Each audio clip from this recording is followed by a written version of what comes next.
Bonjour chères lectrices et chers lecteurs du site de Corbeau News Centrafrique. C'est votre Gisèle Moloma qui vous retrouve ce matin pour une nouvelle analyse sans concession. Je suis comme d'habitude très bien accompagnée avec mon excellent collègue Brahim Saleh pour décortiquer ensemble l'actualité brûlante de notre pays, notamment cette gestion du pouvoir qui nous laisse souvent pantois. Bonjour Brahim. Bonjour Gisèle et bonjour à toutes et à tous. Un plaisir de vous retrouver pour ce rendez-vous. Alors Brahim Saleh, dites-nous, qu'est-ce qui fait la une aujourd'hui sur notre site? Qu'est-ce qui a retenu votre attention? Eh bien, Gisèle Moloma, l'article qui fait couler beaucoup d'encre est une déclaration choc de l'analyste Steve Bendon-Denis qui affirme sans embâche que nous sommes gouvernés par une secte fermée. Il met littéralement à nu la démagogie totale de notre dictateur, Faustin Archange Touadéra, face à la jeunesse centrafricaine. Un titre qui promet, n'est-ce pas? Une secte fermée, vous dites? Voilà qui donne le ton. L'article nous explique qu'au micro de l'émission Patara, ce même Steve Bendon-Denis a dénoncé le repli du pouvoir centrafricain. Mais ce qui est plus grave, c'est la trahison pure et simple des promesses de l'empereur Faustin Archange Touadéra envers les forces vives du pays. C'est quand même une accusation très grave, Brahim. Grave, Gisèle Moloma, mais malheureusement tellement parlante.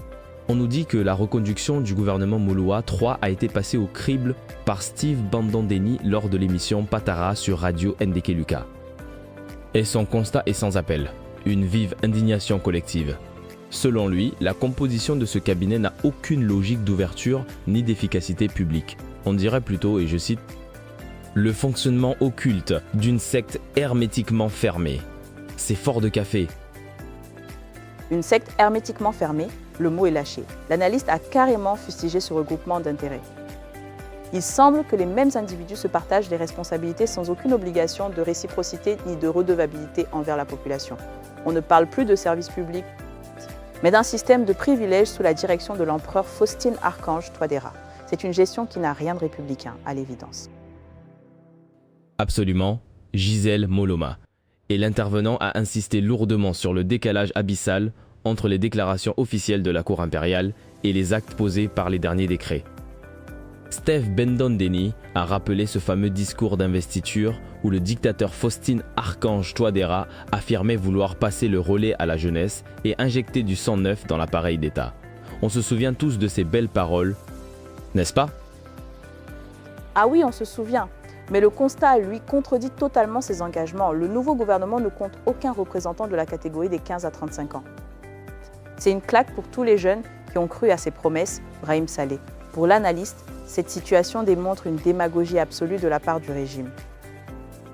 Démagogie absolue, en effet. Le régime utilise la jeunesse lors des rassemblements politiques et dans les stades pour légitimer son pouvoir. On les voit brandir les drapeaux, applaudir, crier, et puis, une fois les décrets signés, une fois que l'empereur a eu ce qu'il voulait, on leur tourne le dos sans le moindre remords. C'est d'une hypocrisie à vomir. Et la critique ne s'arrête pas là. Elle s'est étendue à la méthode même de gestion de la cour impériale, qualifiée purement et simplement d'amateurisme par l'invité.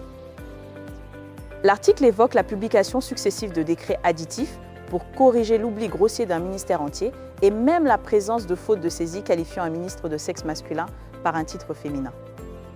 Steve Bendon-Denis y voit la preuve d'un travail bâclé, fait à la va-vite. C'est presque risible si ce n'était pas si grave pour un État, n'est-ce pas Brahim? Risible, Gisèle Moloma, si ce n'était la preuve d'une incompétence crasse. Selon l'analyse de Bendon-Denis, l'équipe qui entoure l'empereur s'est montrée incapable de préparer correctement un acte administratif majeur. Il préfère déplacer les pions sur un échiquier figé plutôt que de procéder à de véritables consultations. Cette précipitation administrative, selon lui, expose le détachement complet d'un pouvoir totalement déconnecté des réalités et des attentes de la collectivité. Et l'atmosphère sur le plateau est devenue pesante lorsque les représentants du régime ont balayé ces arguments d'un revers de main, invoquant le pouvoir discrétionnaire du souverain et qualifiant les erreurs de simples coquilles humaines. Simple coquille, Steve Bendon-Denis, avec une vive émotion, a répliqué en évoquant le sort des mères de famille et des citoyens ordinaires qui subissent la pluie et le soleil pour soutenir une politique qui les exclut totalement des instances de décision. C'est ça, la vraie colère du peuple, Brahim Saleh. Exactement, Gisèle Moloma. Et l'affirmation du conseiller impérial, selon laquelle le dictateur agirait en détecteur de talents cachés, a provoqué l'ironie cinglante des opposants.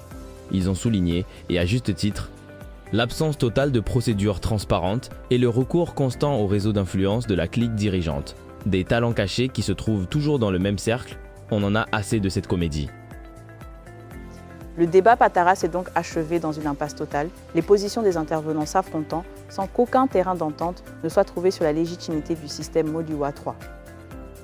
Le présentateur a même dû clore l'antenne brusquement sans avoir pu dégager la moindre perspective d'amélioration pour l'avenir de la population. C'est triste de voir à quel point le dialogue est rompu. Cet article, comme toujours, nous ouvre les yeux sur une réalité amère. Il a été rédigé par Eric Azumi. En effet, Gisèle Moloma. Et si vous aussi, chers auditeurs, vous souhaitez nous contacter pour nous faire part de vos témoignages ou de vos analyses, n'hésitez pas. Le numéro de téléphone ou WhatsApp de la rédaction de Corbeau News Centrafrique est le suivant, +236 70 16 44 65. C'est tout pour aujourd'hui, merci de nous avoir suivis. À très bientôt.